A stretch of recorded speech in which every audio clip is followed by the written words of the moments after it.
नमस्कार। मध्य प्रदेश छत्तीसगढ़ के हमारे खास बुलेटिन में आपका बहुत बहुत स्वागत है। मैं हूं आपके साथ दीपिका ओझा। बुलेटिन की शुरुआत करेंगे बड़ी खबर के साथ जो कि रायपुर से सामने आ रही है। आपको बता दें कि कई कार्यक्रमों में शामिल होंगे सीएम भूपेश बघेल। आपको बता दें 5 जिलों के कार्यक्रम में आज शामिल होंगे सीएम। भक्त माता कर्मा जयंती के अवसर पर कार्यक्रम रायपुर, कोंडागांव, बालोद और बालोद बाजार, भाटपारा जिले के कार्यक्रम में सीएम आज शामिल होने वाले हैं, जहां पर विभिन्न विकास कार्यों का भूमि पूजन और लोकार्पण करेंगे।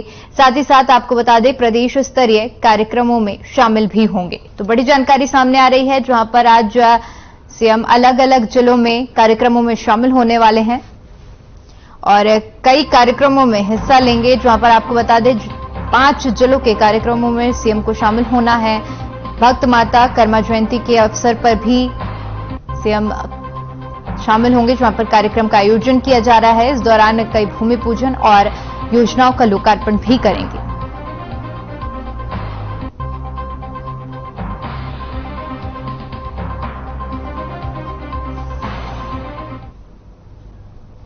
इससे ज्यादा दुर्भाग्यजनक बात क्या है, क्योंकि उस समय मैं भी सदन में था और स्थगन उन्होंने लाया था,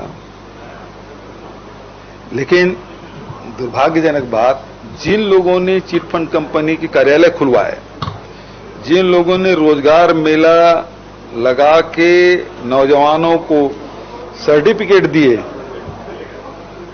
वो लोग आज सवाल कर रहे हैं कि उन्हीं के कार्यकाल में सबसे ज्यादा क्या पूरा कहा जाए, चिटफंड कंपनी उन्हीं के समय शुरू हुआ, उसी समय लोग पैसा लगाए। तत्कालीन मुख्यमंत्री जी, उसके परिवार के सदस्य, तत्कालीन नेता, विधानसभा अध्यक्ष, तत्कालीन विधानसभा उपाध्यक्ष, तत्कालीन मंत्री, सब लोग कार्यालय का उद्घाटन किए और इसी को देख के सब लोग पैसा लगाए। पैसा डूब गया। सहारा इंडिया तो पूरे देश में है। सुप्रीम कोर्ट का गाइडलाइन, वहां उन्होंने एक कमेटी बनाई है, लेकिन आज तक कि न भारत सरकार वापस करा पाई, न कोई राज्य वापस करा पाया। केवल छत्तीसगढ़ है जो सैकड़ों डायरेक्टर को जेल के पीछे भेज दिया है और दूसरा उनकी संपत्तियों को पूर करके उन गरीबों तक वो पैसा, हजारों लोगों को अभी तक हम वापस कर चुके हैं और प्रक्रिया निरंतर जारी है।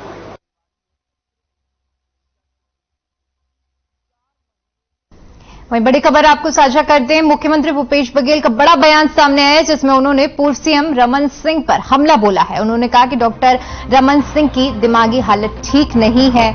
रमन सिंह पर हमला करते हुए सीएम ने कहा कि डॉक्टर रमन सिंह की दिमागी हालत ठीक नहीं है, उम्र का असर हो गया है। सीएम भूपेश बघेल की तरफ से बयान सामने आया है। तो पूर्व मुख्यमंत्री को लेकर सीएम ने हमला बोला है और उन्होंने कहा कि मुंगेरी लाल के हसीन सपने दिखा रहे हैं, उनका भविष्य कोई दिखाई नहीं दे रहा है, उम्र का असर हो रहा है। ये बयान सीएम की तरफ से आया है। बताते चले कि सीएम भूपेश बघेल ने पलटवार करते हुए पूर्व सीएम डॉक्टर रमन सिंह पर यह बयान दिया है।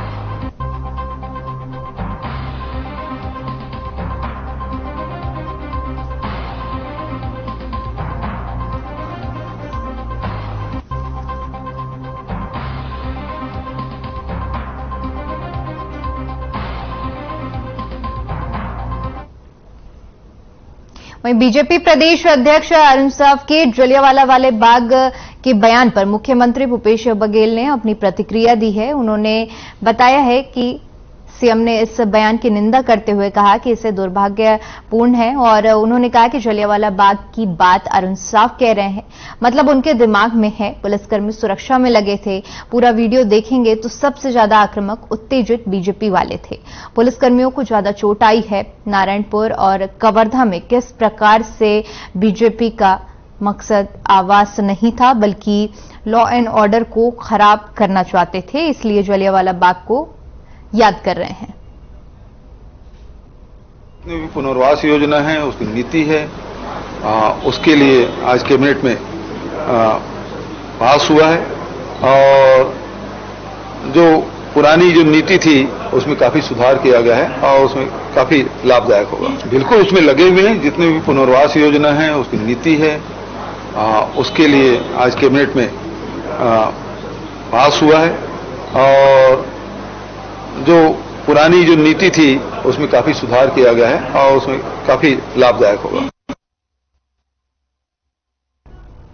वहीं छत्तीसगढ़ के राशन दुकानों में हो रहे घोटालों को लेकर पूर्व मुख्यमंत्री और बीजेपी के राष्ट्रीय उपाध्यक्ष डॉक्टर रमन सिंह ने विधानसभा में सवाल उठाए। इसके बाद मीडिया को संबोधित कर उन्होंने साक्ष्य के रूप में संचालनालय की रिपोर्ट दिखाते हुए भूपेश सरकार में हो रहे भ्रष्टाचार को उजागर किया, जिसे खाद्य विभाग ने भी स्वीकार किया। इन घोटालों में चावल, गुड़, शक्कर और नमक के डेटाबेस में गड़बड़ी कर राशन का गबन प्रमाणित हुआ है। आंकड़े सामने आ रहे हैं जो 13 दिसंबर 2022 को विभाग ने जो जानकारी दी है, उस विभाग की जानकारी में 450 दुकान की सूची जारी की है। जो 450 राशन की दुकान है जिसकी सूची जारी की गई है, उनके पास 5000 से लेकर 2000 तक मैट्रिक टन चावल का स्टॉक है। उस राशन दुकान की कैपेसिटी 100 क्विंटल चावल रखने की है और उसके स्टॉक में 1000 क्विंटल दिखाया जा रहा है। कहीं कहीं 10,000 क्विंटल चावल का स्टॉक भी पाया गया। जो 10,000 क्विंटल चावल राशन दुकान में कैसे रह सकता है, ये मुद्दा है और इस मुद्दे में आज तक स्टॉक वेरिफिकेशन की इतनी मात्रा में चावल की अफरा तफरी की गई, ब्लैकमेलिंग की गई और मार्केट में बिक गया। वहीं पूर्व विधानसभा अध्यक्ष धर्मलाल कौशिक ने प्रदेश सरकार पर निशाना साधा और कहा कि मुख्यमंत्री भूपेश बघेल चिटफंड कंपनी को लेकर हर जगह बातें कर रहे हैं, चाहे वो सार्वजनिक सभा हो या मुख्यमंत्री निवास के अंदर। लेकिन 4 सालों में चिटफंड कंपनी ने जो राशि निवेश किए, उनकी कितनी राशि वापस लौट गई है, इसका जवाब मुख्यमंत्री भूपेश बघेल नहीं दे पाते हैं। बता दें कि चिटफंड कंपनी के निवेशक अपनी राशि की मांग को लेकर प्रदर्शन कर रहे हैं। मंत्री रविंद्र चौबे जी के विभागों के अनुदान मांगों का हमने विरोध किया और विरोध इस आधार पर किया कि पिछले समय जो राशि बजट में उनको दी गई, उस राशि का उपयोग नहीं हुआ और उपयोग नहीं होने के कारण में जो छत्तीसगढ़ की जनता को लाभ मिलना चाहिए, छत्तीसगढ़ की जनता इससे वंचित हो गई। तो ऐसे मंत्री को फिर बजट में राशि देने का कोई औचित्य नहीं है जो अपने बजट का उपयोग ना कर सके, बजट का सदुपयोग ना कर सके। मुख्य रूप से इसमें जो रीपा में जो भ्रष्टाचार का मामला उजागर हो रहा है और कईयों जगह उजागर हो रहा है। मैं उदाहरण के लिए एक सिमगा का ब्लॉक का उड़ेला पंचायत का आपको बताना चाहता हूं कि वहां पर जनपद पंचायत के सीओ के द्वारा सरपंच को राशि दिया गया और सरपंच के द्वारा उस निर्माण एजेंसी को राशि दिया गया। 2 गोदाउन स्वीकृत थे, 2 मशीन उसमें लाना था, उसके बाद में धनिया मिर्ची के लिए एक अलग और जो थे, इस प्रकार से 5 जो पैसा प्रथम किस्त उनको दिया गया। वहीं बड़ी खबर का रुख करते हैं। आपको बता दें कि नियमितीकरण प्राधिकार समिति की बैठक का आयोजन किया जा रहा है। 1400 से अधिक अनाधिकृत निर्माण नियमित किए गए। नियमों के सरल होने के बाद तेजी लाई गई है नियमितीकरण में। आपको बता दें कि अब तक 3400 से ज्यादा अनाधिकृत निर्माणों का नियमितीकरण किया गया है। कलेक्टर ने अपील की थी कि 1 अप्रैल से बढ़ेगी फीस। उन्होंने कहा था कि नियमितीकरण के लिए जल्द से जल्द आवेदन करें।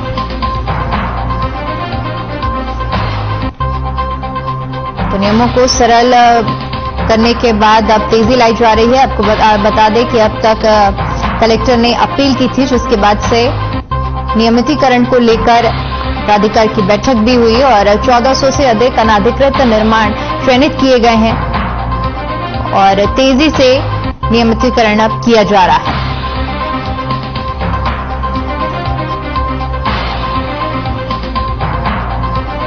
वहीं जिले में राष्ट्रीय तंबाकू नियंत्रण कार्यक्रम का आयोजन हुआ, जिसमें विभिन्न संस्थाओं ने तंबाकू उत्पाद निवेश दिवस के तहत जागरूकता अभियान चलाया। इस दौरान मुख्य चिकित्सा और स्वास्थ्य अधिकारी डॉक्टर BR पुजारी ने बच्चों को संबोधित करते हुए तंबाकू का उपयोग न करने की अपील की और सभी को तंबाकू उत्पाद के दुष्प्रभाव से बचने और स्कूल साथ ही साथ समाज में तंबाकू का उपयोग न करने की शपथ दिलाई। बता दें कि छत्तीसगढ़ राज्य में 15 वर्ष से अधिक उम्र के लोग तंबाकू उत्पाद का उपयोग करते हैं। इसमें 36% लोग तंबाकू चबाने वाले उत्पाद का उपयोग करते हैं, जो कि चिंता का विषय है।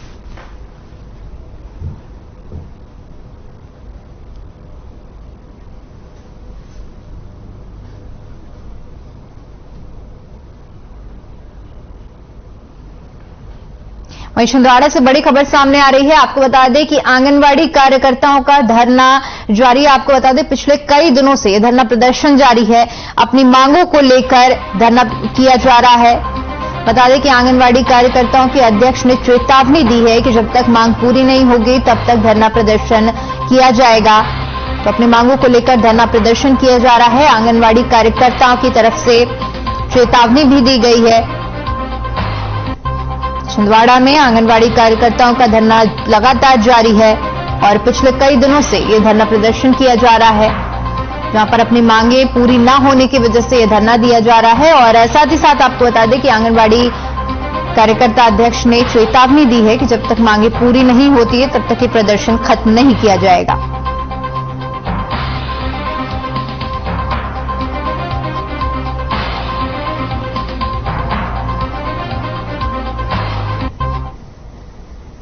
तो तस्वीरें हम आपको दिखा रहे हैं जहां पर धरना प्रदर्शन किया जा रहा है। सभी आंगनवाड़ी कार्यकर्ता अपनी मांगों को लेकर ही प्रदर्शन कर रही हैं और इनकी तरफ से साफ तौर पर कहा गया है कि जब तक मांगे पूरी नहीं होती हैं तब तक प्रदर्शन जारी रहेगा। हम आंगनवाड़ी कार्यकर्ता का अनिश्चितकालीन हड़ताल का दूसरा दिन है और इस हड़ताल में हमारा एक संयुक्त मोर्चा बना हुआ महिला बाल विकास का, सीडीपीओ, पर्यवेक्षक और आंगनवाड़ी कार्यकर्ता हैं, जिनकी मतलब अपने अपने उसमें विभिन्न स्तर से मांगे रखी गई है। उसी प्रकार हमारी आंगनवाड़ी कार्यकर्ताओं की भी 6 सूत्री मांगे रखी गई है, जिसमें कि भारत सरकार के समन्वय कर आंगनवाड़ी कार्यकर्ता, मिनी कार्यकर्ता, सहायिका को नियमित किया जाए और जब तक नियमित नहीं किए जाते तो उनको न्यूनतम वेतनमान दिया जाए। दूसरी मांग है कि आंगनवाड़ी कार्यकर्ता को सेवानिवृत्ति होने पर 5 लाख रुपए और मिनी कार्यकर्ता को 3 लाख रुपए और सहायिका को 2 लाख रुपए की राशि प्रोत्साहन दी जाए और सुप्रीम कोर्ट के निर्देश अनुसार सेवा समाप्ति होने पर गुजरात की तरह ग्रेजुएटी का लाभ दिया जाए।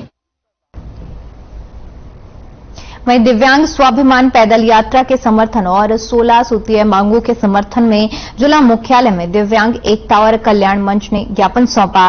ज्ञापन में पेंशन, आरक्षण और अन्य मांगों को लेकर आह्वान किया गया। साथ ही साथ दिव्यांग अधिनियम 2016-17 को धरातल पर लागू करने की मांग की गई। इसके साथ ही दिव्यांगों को प्रोत्साहन राशि देने की भी मांग की गई है।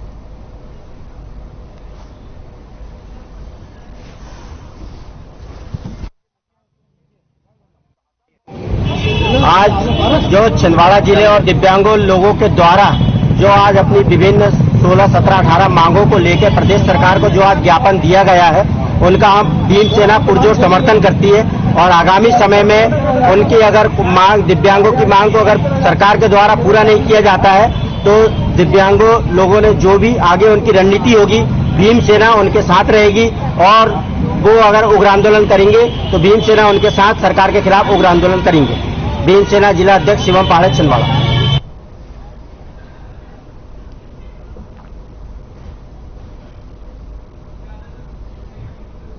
चलिए खबरों में आगे बढ़ते और बात करते हैं रायपुर की, जहां पत्रकार सुरक्षा कानून को लेकर नगरीय प्रशासन मंत्री डॉक्टर शिव कुमार डहरिया का एक बयान सामने आया है। पत्रकार सुरक्षा कानून का समर्थन किया है उन्होंने और मंत्रिपरिषद की बैठक में पत्रकारों की सुरक्षा को लेकर चर्चा हुई। साथ ही साथ 2023 के कानून का अनुमोदन किया गया, विधानसभा में पारित हो जाएगा, उसके बाद फ्लोर टेस्ट किया जाएगा। आज माननीय मुख्यमंत्री जी की अध्यक्षता में मंत्रिपरिषद की बैठक का आयोजन किया गया था, जिसमें आप लोगों की बहुप्रतीक्षित मांग थी कि मीडिया कर्मियों का सुरक्षा विधेयक लाया जाए। उसमें मीडिया कर्मी सुरक्षा विधेयक 2023 के प्रारूप का अनुमोदन किया गया है। प्रस्तुत कर रहे हैं पत्रकार सुरक्षा कानून जो है उसका अनुमोदन किया गया है, तो विधानसभा में पारित हो जाने दीजिए, उसके बाद या फ्लोर में आ जाएगा तो आप लोगों को ऐसी जानकारी हो जाएगी। दंतेवाड़ा पुलिस ने नक्सलियों को मुख्य धारा में जोड़ने के लिए उनके समाज कल्याण के लिए छत्तीसगढ़ शासन की पुनर्वास योजना के अंतर्गत लोन वरटू, जिसका मतलब होता है गोंडी में घर वापस, अभियान शुरू किया है, जिसके माध्यम से नक्सलियों तक बैनर, पोस्टर और समाज के मुखिया, जनप्रतिनिधि, परिवार और दंतेवाड़ा पुलिस ने नक्सली गतिविधियों में शामिल व्यक्तियों से आग्रह किया है कि वे नक्सली संगठन छोड़कर समाज के कल्याण और विकास के लिए अपना योगदान दें और शासन की ओर से चलाई जा रही कल्याणकारी योजना और छत्तीसगढ़ शासन की पुनर्वास नीति का लाभ उठाएं।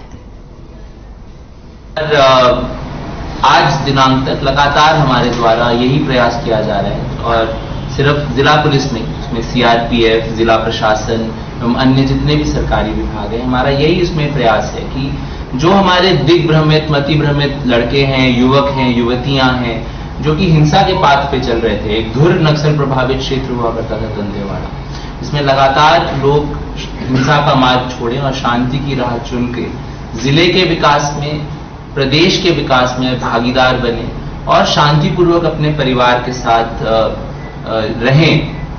यही इसी के लिए ये कार्यक्रम चलाया जा रहा है और मुझे बताते हुए अत्यंत हर्ष हो रहा है कि 601 हमारे भाई बहन ऐसे हैं जिन्होंने अभी तक नक्सली हिंसा का मार्ग छोड़ा है और इसकी जगह मुख्य धारा में जुड़े हैं। एक और अच्छी बात जो लोन वराटू अभियान में हो रही है वो ये है कि इसमें सिर्फ दंतेवाड़ा जिले के लोग ही सरेंडर नहीं कर रहे हैं, अन्य जिलों, हमारे जो सरहदी जिले हैं जैसे नारायणपुर, सुकमा, बीजापुर, बस्तर और उड़ीसा के भी कुछ हमारे भाई बहन जो माओवाद की विचारधारा में जुड़े हुए थे, उन्होंने भी यहाँ पर आकर सरेंडर किया है। आज 230 बटालियन सीआरपीएफ के सौजन्य से एक नक्सली ने आज आत्मसमर्पण किया है। आज दंतेवाड़ा के लिए ये बहुत सुखद खबर है, दंतेवाड़ा सीआरपीएफ के लिए, दंतेवाड़ा के प्रशासन और दंतेवाड़ा पुलिस के लिए, कि आज के नक्सली आत्मसमर्पण के साथ ही 600 नक्सलियों ने यहाँ पे आत्मसमर्पण कर दिया है। ये पिछले 2 साल से जो केंद्रीय रिजर्व पुलिस बल की परिचालनी गतिविधियां हैं, पुलिस की गतिविधियां हैं, प्रशासन का सहयोग है, इनके द्वारा चलाए गए सिविक एक्शन है। पिछले 3-4 महीने में 144 ट्राइबल लड़कों का रिक्रूटमेंट हमने सीआरपीएफ में करवाया है। इन सब का एक सुखद परिणाम ये निकला है कि लड़के जो कि दिग्भ्रमित थे वो मुख्य धारा में आने के लिए इच्छुक हो गए हैं। राजमाता सिंधिया स्नातकोत्तर कन्या महाविद्यालय की बीएससी प्रथम वर्ष की छात्राओं ने राजा शंकर शाह विश्वविद्यालय के कुल सचिव को ज्ञापन सौंपा है। ज्ञापन में कहा गया है कि उनके परीक्षा परिणाम में काफी गड़बड़ियां पाई गई हैं।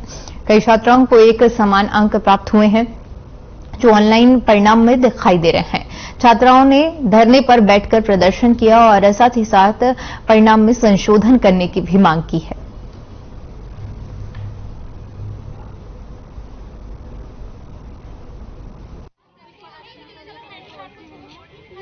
तो पहले तो हमारा पेपर बहुत लेट हुआ, उसके बाद में रिजल्ट में इतना देरी, मतलब कम से कम 7 महीने हो चुके हैं। अब ये लोग बोलते हैं आनंद फानंद में हमने रिजल्ट दिया, 7 महीने कम पड़ रहे थे, बोर्ड्स के रिजल्ट आ जाते इतने जल्दी। दूसरा चीज 14 नंबर, 12 नंबर, 16 नंबर, ऐसा लड़कियों ने ऐसे कैसे चीटिंग किया कि सबको एक जैसे नंबर मिल रहे हैं। सीसी के नंबर आप चढ़ाए नहीं हो, पहले बोलते सीसी के नंबर चढ़ाए तो बोलते थ्योरी के नहीं चढ़ाए, थ्योरी के चढ़ाए तो सीसी के नहीं चढ़ाए। ऐसा क्यों हो रहा है? समय तो अच्छे से मिला था। तब से लगातार छिंदवाड़ा यूनिवर्सिटी में समस्याएं आ रही है। जिस भी क्लास के रिजल्ट आ रहा है, चाहे आप सेकेंड ईयर देखिए, फाइनल देखिए, एमएससी, एमकॉम देख लीजिए, सभी में बहुत बड़ी संख्या में फेल कर रहे हैं और मात्र 1 और 2 नंबर में। जहां एक तरफ अधिक संख्या में बच्चे पास होते हैं, कम संख्या में बच्चे फेल होते हैं, वहीं छिंदवाड़ा यूनिवर्सिटी में अधिक संख्या में बच्चों को फेल किया जा रहा है और कम संख्या में बच्चों को पास किया जा रहा है। मात्र 4 और 5 बच्चों को पास करके एक बड़ी संख्या में छात्राओं को फेल किया जा रहा है। छात्राएं जो आई है ये खास तौर से हमारा क्या पुराना एक एनईपी नई नवीन शिक्षा नीति थी, उसके रिजल्ट सारे थे बीए, बीएससी, बीकॉम और बीएचएससी सब रिजल्ट को प्रसारित करना था। समय सीमा गवर्नमेंट ने दी थी। उनको एसटी/एससी के छात्रों को छात्रवृत्ति का आवेदन भरने की लास्ट डेट 24 तारीख है, शासन ने डिसाइड की। उससे पहले शासन का निर्देश था सभी प्रकार के रिजल्ट डिक्लेयर किया जाए।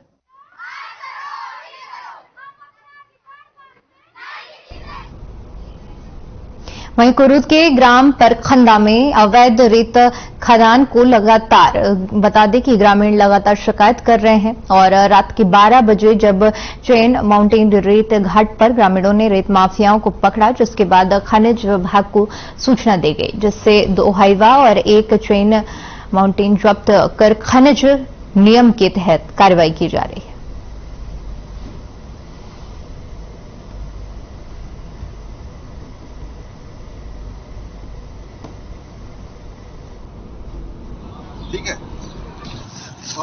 कंधा में ग्रामीणों द्वारा शिकायत प्राप्त हुआ था कि वहां पे मशीन लगा के रेत निकाला जा रहा है, तो आज मौके पे एक चेन माउंटेन मशीन और 2 हाईवा जब्त करके अभिरक्षा में रखा गया है। ग्राम पंचायत प्रखंडा में स्वीकृति तो है, लेकिन अभी तक ठेकेदार ना माइनिंग द्वारा सीमांकन के लिए दिए हैं, अभी तक के पंचायत द्वारा कोई भी प्रकार का यहाँ अलॉट नहीं किया गया है। शासन ने 12 एकड़ जमीन देता है और हमारे पास इसका कागजात है, लेकिन 12 एकड़ के बदला में यहाँ 100 एकड़ नदी को खा चुका है। ठीक है,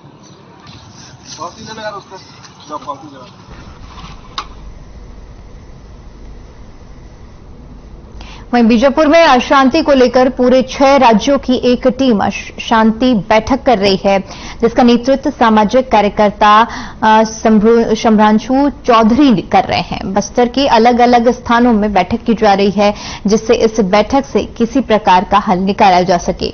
इसी सिलसिले में बीजापुर के उसूर ब्लॉक के आवापल्ली गांव के एक उधर वहां पर बैठक रखी गई, जहां बैठक में शुभ्रांशु चौधरी का कहना है कि माओवादियों के 2 सिद्धांत हैं, एक लंबा जन युद्ध और दूसरा संयुक्त मोर्चा। लंबे जन युद्ध में वो सत्ता के साथ साथ क्रांति के लिए सशस्त्र संघर्ष करते हैं, पर जब लंबा जन युद्ध कारागार होता है नहीं दिखाई देता तो संयुक्त मोर्चा की ओर भी झुकते हैं। लगभग 2 वर्षों से छत्तीसगढ़ के माओवादियों में बीच संयुक्त मोर्चा की रणनीति की ओर रुझान बढ़ता नजर आ रहा है।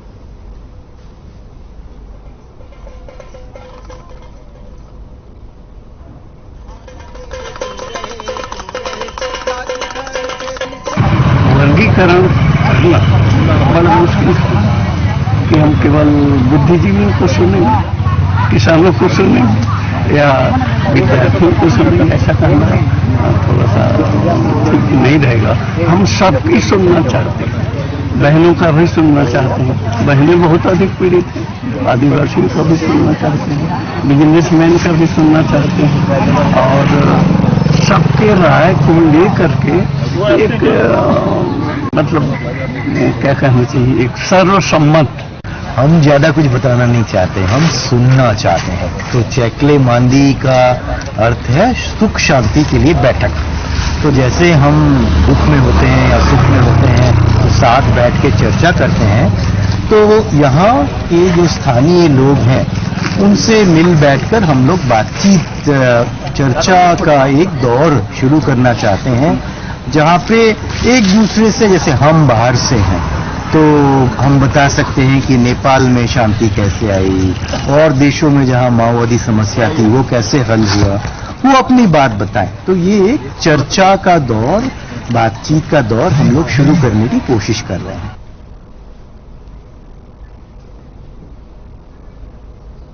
चलिए, फिलहाल के इस बुलेटिन में इतना ही। बाकी तमाम खबरों के लिए बने रहिए हमारे साथ। नमस्कार।